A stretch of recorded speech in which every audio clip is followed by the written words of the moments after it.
So you and your boss have meetings about security often, correct? Once a month at the end of the month. So at the end of March, you were looking for your boss, but you couldn't find her. Well, and then you did find her and you set up the meeting for April 1st, correct? That's correct, we met the next day. And that meeting, you suggested that you should have heightened security based on a string of random robberies that occurred in the area.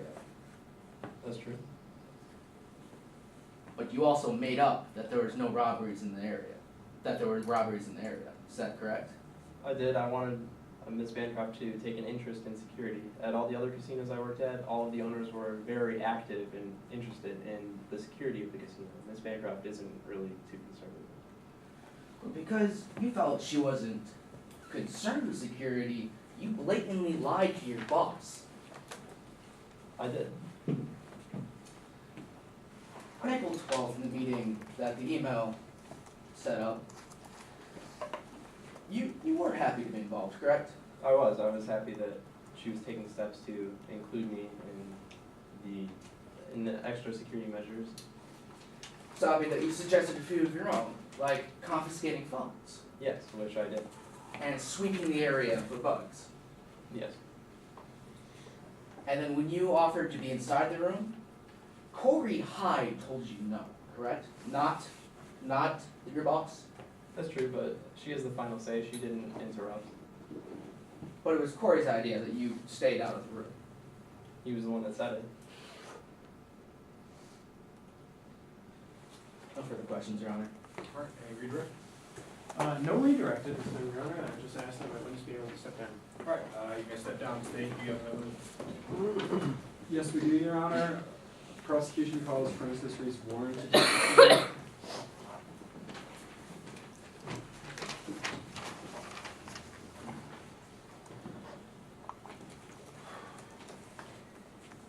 May I proceed? You may. Please state your name to the court. Francis Reese Warren. What is your occupation? I'm the Department Chair of Linguistics at Midland State University. What is linguistics? Linguistics is basically the study of languages, how we talk, and why we talk that way. What is a linguist doing in a criminal trial? Well, I also work as a consultant in alleged traffic cases. I was hired by the defense attorneys to look into Ms. Bancroft's alleged traffic case. If you were hired by the defense, then why are you testifying for the prosecution? Oddly, they had asked me not to testify after I showed them my report. I was then contacted by the state.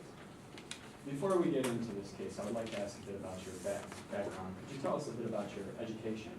Certainly. I got my bachelor's of science degree in linguistics and English from the University of North Carolina, Charlotte. I received my PhD in linguistics and a cognitive psychology from Georgetown. Have you conducted any research?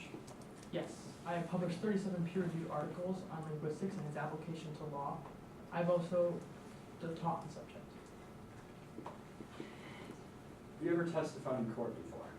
Yes, I've testified 23 times, all of them for the defense's alleged traffic cases. This is oddly my first time testifying for the state.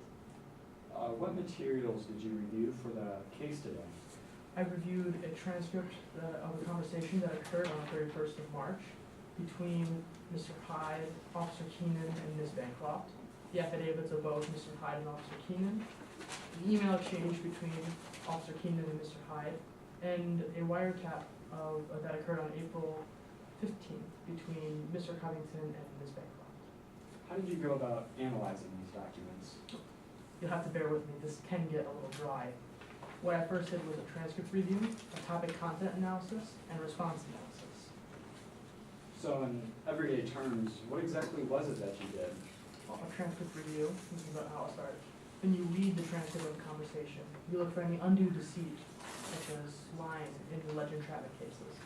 For a topic content analysis, you look at the topics that are introduced throughout the conversation. And for the third, not the final one, but response analysis. How did the subjects and participants respond to the topics that were already introduced? How many topics were introduced? Does that mean that these methods are reasonably relied upon in your field? Yes, they are. Did you apply these methods to the documents that you reviewed? Yes, I did. Before before we get into the case, I would like to ask what your overall conclusion was regarding any coercion done by the police.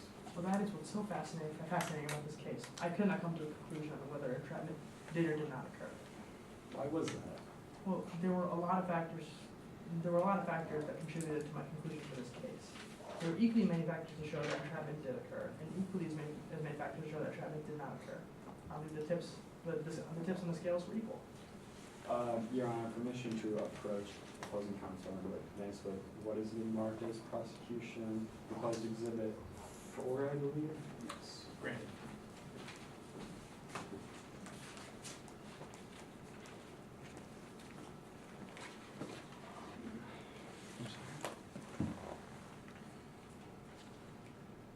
I have no objections, Your Honor.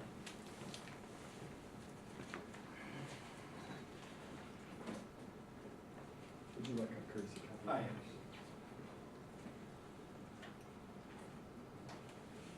So how did you go about analyzing this March 31st transcript? Well, first, I used a transcript. This is where the transcript review came into play. I first looked for open-ended questions, and I found Officer Keenan introduced multiple open-ended questions at the beginning, such as on line 18, what sort of amenities are you thinking? And then as the conversation goes out, he keeps adding these open-ended questions and dropping subtle hints of undue conduct. This is exactly the type of behavior we want to see our law enforcement doing in the field. This puts participants on equal footing and allows the subject or the target to implicate him or herself in any crime. Is there anything else that you might look for in a case like this? Yes, I look for the flow of conversation. This is where my topic content analysis came into play. I created a chart to describe this in my report. Your Honor, may the witness step down to use a demonstrative? Sure.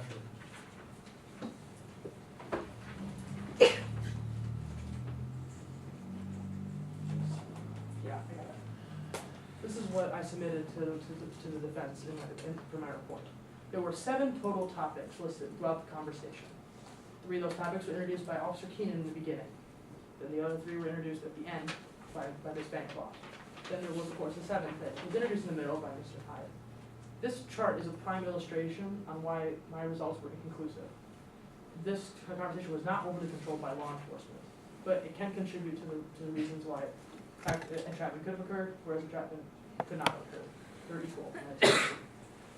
Thank you, Dr. Warren. You may retake your seat. What was it that you looked for next? Well, I looked for the responses. Well, this is where the response analysis came into play. I looked at Ms. Bancroft's responses to all the topics that were introduced, and usually what I look for is hesitation or reluctance in this case. But I found them. All of Ms. Bancroft's responses were definitive, close-ended. With answers like, okay, I can do that, and yes. Your Honor, permission to tender evidence to the bench and retrieve courtesy copy. Yeah. Thank you. Was there anything else you examined in regards to this conversation? Yes, I looked at coaching, was another thing I looked at in alleged entrapment cases. And I found one instance of coaching between Officer Keenan and his informant, Mr. Hahn. This was a very small instance, but it can contribute to why entrapment could have occurred. But because there were so many factors on the scales, they were still equally as many factors to show that entrapment could not have occurred, the same amount of factors to show entrapment could have occurred. Does that mean that the defendant was coerced in today's case? Not necessary. I would like to move away from this March 31st transcript. One of the other documents that you said that you analyzed was the wiretapped phone call between Ms. Bancroft and Mr. Covington. What did that reveal? Well, that revealed that Ms. Bancroft was completely in the driver's seat. She introduced most of the topics throughout the wiretap and followed through on the topics. What was it that drove you to that conclusion? Well, she was always dropping clues like we don't need the middleman, and she was referring to Officer Keenan. Did anything else contribute to the conclusions that you reached? And also how she formatted her conversations. She followed up, she drove the conversation to whatever topic she saw fit, and to each topic that she introduced. Dr. Warren, can you say with any degree of professional certainty that the actions taken by law enforcement coerced Avery Bancroft in today's case? No. No further questions. Cross-examination? Yes, Your Honor.